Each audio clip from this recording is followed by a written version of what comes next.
কেমন আছেন সবাই? আশা করি সবাই ভালো আছেন। আজকের ভিডিওটা হচ্ছে টয়োটা করোলা 2024 মডেলের একটা গাড়ি। একটা ফিউজ বারবার কেটে যায়। তো এই ফিউজটা কেটে যাওয়ার কারণ কি, এই ফিউজের লাইন কোথায় কোথায় গেল সে বিষয় নিয়ে আজকে কথা বলতে যাচ্ছি।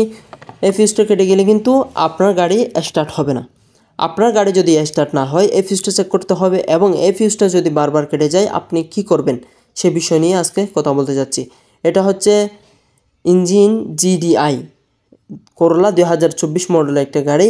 তো এই গাড়ির ফিউজটা বারবার কেটে যাওয়ার কারণ কি হতে পারে? এই ফিউজটা বারবার কেটে যাওয়ার কারণ বিভিন্ন ধরনের হতে পারে। অবশ্যই সম্পূর্ণ ভিডিও দেখলে আপনি জানতে পারবেন। আমি চেক লাইটের একটা আড়তে লাগালাম আপনাদেরকে দেখানোর উদ্দেশ্যে। এই যে আমি এখানে পজিটিভ লাইনটা আছে কিনা চেক করতেছি, পজিটিভ লাইনটা আছে।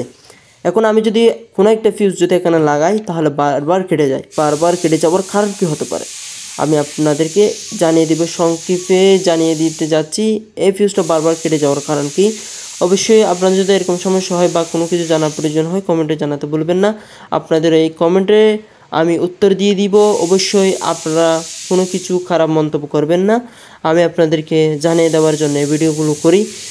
অবশ্যই আপনারা যদি কোনো কিছু জানার প্রয়োজন হয় বাই হিসেবে আমাকে কমেন্ট করে জানাতে পারেন, এবং আমি আপনাদেরকে সেই কমেন্টের উত্তর অবশ্যই দিব।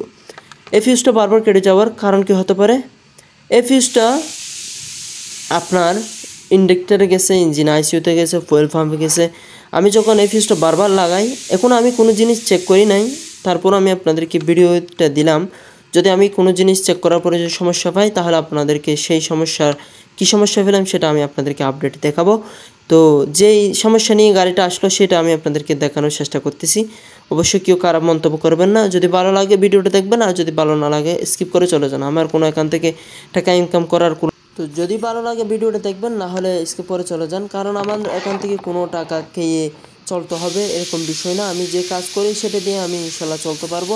যেহেতু আমার হাতের বিদ্যা রয়েছে আমি সেটা দিয়ে চলতে পারবো। আমি আপনাদেরকে দেখানোর চেষ্টা করি কোনো একটা সমস্যা আপডেট, সেটা আমি আপনাদেরকে জানানোর চেষ্টা করি। আপনার যদি ভালো না লাগে অবশ্যই স্কিপ করে চলে যান।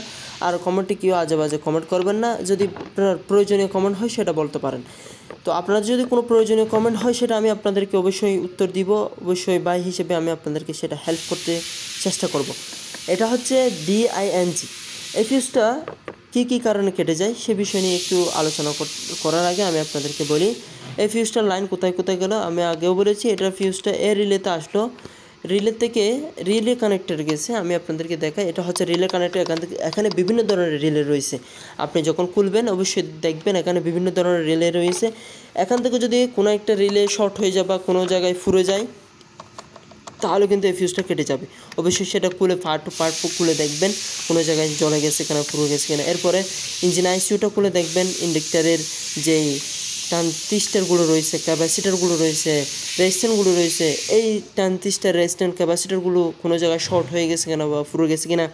তো আমি আপনাদেরকে এখন দেখাতে পারছি না, কারণ এখনও আমি কোনো কিছু খুলি নাই। আমি আপনাদেরকে এমনি আপডেট দেখাচ্ছি যে গাড়ি কী জন্য আসলো, কী করতেছি, কী করব পরে, সেটা আমি আপনাদেরকে দেখাচ্ছি। এখনও আমি কোনো জিনিস খুলি নাই, এবং আমি জানার জন্য আমি আপনাদেরকে বলতেছি যে এটা যে আমি কী চেক করব।